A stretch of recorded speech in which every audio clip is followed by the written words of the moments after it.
नमस्कार दोस्तों। इमली के आज के एपिसोड में अपर्णा पूजा करती रहती है। मालिनी की फोटो गिर जाती है, कांच टूट जाता है। अपर्णा घबरा जाती है कि इतना बड़ा अपशकुन कैसे हो गया। पंकज जी कहते हैं आप भगवान पर भरोसा कीजिए, अपशकुन पर नहीं, हमारी बच्ची जरूर वापस आएगी। निशान भी कहता है हम सब एक परिवार हैं और हम सबको साथ रहना है, हम कमजोर नहीं पड़ सकते हैं।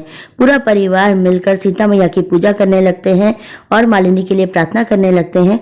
इधर आदित्य ने देखा रहता है कि एक महिला पत्थर के नीचे दबी हुई है। वो घबरा जाते हैं कि कहीं मालिनी तो नहीं है। वो जाकर पत्थर उठाते हैं लेकिन वो कोई और महिला रहती है। वो रेस्क्यू टीम को बुलाते हैं ताकि उस महिला को वहां से ले जाया जा सके। इधर देव भी वहां पहुंच चुके हैं। वो बहुत परेशान है।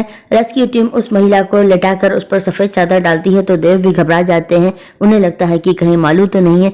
वो भाग कर आकर देखते हैं लेकिन वो मालिनी नहीं रहती है। आदित्य भी देव की आवाज सुन लेते हैं तो वो भी वहां आ जाते हैं और कहते हैं पापा ये मालिनी नहीं है। तभी पुलिस वाले सबको पीछे करने लगते हैं। कहते हैं ये ब्रिज फिर से गिरने वाला है, आप सब लोग पीछे हो जाइए। आदित्य कहते हैं इमली कहाँ गई। देव भी परेशान हो जाते हैं कि इमली भी यहाँ है। इधर इमली आ गई है। मालिनी को ढूंढते ढूंढते वो देखती है कि मालिनी बेहोश सी पड़ी हुई है और उसके ऊपर पूरा पेड़ गिरा पड़ा है।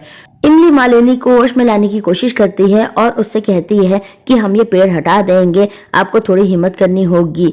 मालिनी की हिम्मत नहीं रहती। वो कहती है मुझ में जरा सी भी ताकत नहीं बची है और मेरे साथ साथ तुम भी यहाँ फंस जाओगी, तुम मुझे छोड़ के यहाँ चली जाओ। इमली जाने को तैयार नहीं होती है। वो मालिनी से कहती है आपको हिम्मत करनी पड़ेगी, अपने लिए नहीं तो औरों के लिए। आपके बिना उन लोगों का क्या होगा जो इतने आंसू बहा रहे हैं आपके लिए, आपके माता पिता का क्या होगा।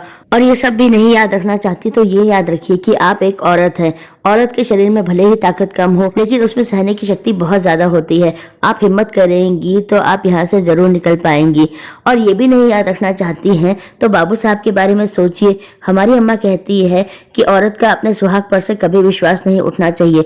इमली उसके हाथ में उसका मंगलसूत्र देती है और कहती है बाबू साहब आपके बिना नहीं रह सकते हैं, उनके लिए आपको वापस आना होगा। मालिनी अपना मंगलसूत्र हाथ में लेके थोड़ी ताकत लगाने लगती है अपनी तरफ से। इमली एक बड़ा सा पत्थर उठाकर बाहर फेंकती है। फिर वो उसके बाद पेड़ उठाती है और कहती है मालिनी दीदी निकलिए जल्दी से यहाँ। मालिनी खिसकते खिसकते वहां से निकल जाती है। इसके बाद इमली वो पेड़ छोड़ती है और खुद भी वहां से भागने लगती है लेकिन एक पत्थर आकर उसके सिर पर गिर जाता है और इमली बेहोश हो जाती है। इधर पुलिस वाले आदित्य और देव को अंदर नहीं जाने दे रहे हैं तो वो दोनों चुपके से वहां से निकल जाते हैं अंदर जाके मालिनी और इमली को बचाने के लिए। मालिनी घायल रहती है। वो आदित्य को आता देखती है तो अपना हाथ बढ़ाती है और आदित्य भी बोलती है लेकिन आदित्य उसकी तरफ नहीं देखते हैं। वो भागकर अंदर जाते हैं, देखते हैं इमली बेहोश है। वो उसे गोद में उठाकर बाहर भागते हैं। मालिनी देखती रहती है कि आदित्य ने उसे नहीं देखा। इसके बाद मालिनी बेहोश हो जाती है। देव भी वहां आ जाते हैं और वो मालिनी को उठाकर बाहर निकालते हैं। इधर पूरा परिवार परेशान रहता है। टीवी में वो लोग देखते हैं कि देव मालिनी को लेकर आ रहे हैं और आदित्य इमली को लेकर आ रहे हैं। सब सोचते हैं इमली वहां कैसे चली गई। इसके बाद घर आकर सब लोग मालिनी के पास बैठे हैं। मालिनी को होश आ जाता है। वो आदित्य से कहती है गुड मॉर्निंग। ताई जी घबरा जाती है, इतनी रात को ये गुड मॉर्निंग क्यों कह रही है, डॉक्टर को बुलाना पड़ेगा। अपर्णा कहती है वो मजाक कर रही है। तभी वहां पर अनु आ जाती है रोते रोते। वो मालिनी के पास आके उसे गले लगा लेती है। निशांत आदित्य से कहता है वो पहले इनकी बेटी है, उसके बाद आपकी पत्नी है। आदित्य मालिनी के पैर सहलाते हैं। तभी सुंदर आके बताता है कि इमली को होश आ गया है। सब लोग कहते हैं कि जरा हम इमली को भी देख आए। देव भी जाने लगते हैं तो अनु कहती है आप क्यों जा रहे हैं, अपनी बेटी के पास रुकिए। देव कहते हैं तुम यहाँ थी नहीं इसलिए तुम्हें कुछ पता नहीं है। इमली ने अपनी जान की परवाह किए बिना मालिनी की जान बचाई है। वो इमली से मिलने जाने लगते हैं तो मालिनी कहती है रुकिए पापा मैं भी आपके साथ चलती हूँ। आदित्य कहते हैं मून आप नहीं चल पाएंगी। मालिनी कहती है प्लीज मुझे जाने दीजिए। वो मालिनी को सहारा देके इमली के पास लेकर आते हैं। मालिनी इमली से कहती है तुम क्यों आ गई थी मुझे बचाने के लिए, मैं तो घायल थी ही, तुम भी घायल हो गई।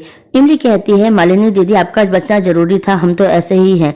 मालिनी कहती है ऐसे ही कैसे, हम सब तुम्हारे ही तो हैं, तुम्हारे बिना इस परिवार का कौन ख्याल रखेगा।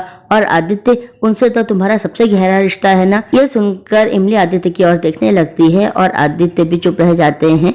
तो दोस्तों आज के एपिसोड में इतना ही। कल के एपिसोड में हम देखेंगे कि अपर्णा इमली से कहेगी कि इतने दिन हो गए हैं, मैंने तुम्हारी माँ से कभी बात नहीं की है। मैं उन्हें बताना चाहती हूँ कि किस तरह तुमने आदित्य की पत्नी की रक्षा की है। इमली ये बात सुन के घबरा जाती है, कहती है आप अम्मा को कुछ मत बताइएगा। मालिनी और आदित्य भी वहाँ आ जाते हैं। मालिनी कहती है तुम ये क्यों नहीं चाहती कि तुम्हारी अम्मा को ये बात बताई जाए। तो दोस्तों आज के अपडेट में इतना ही। कल फिर मिलते हैं, तब तक के लिए बाय।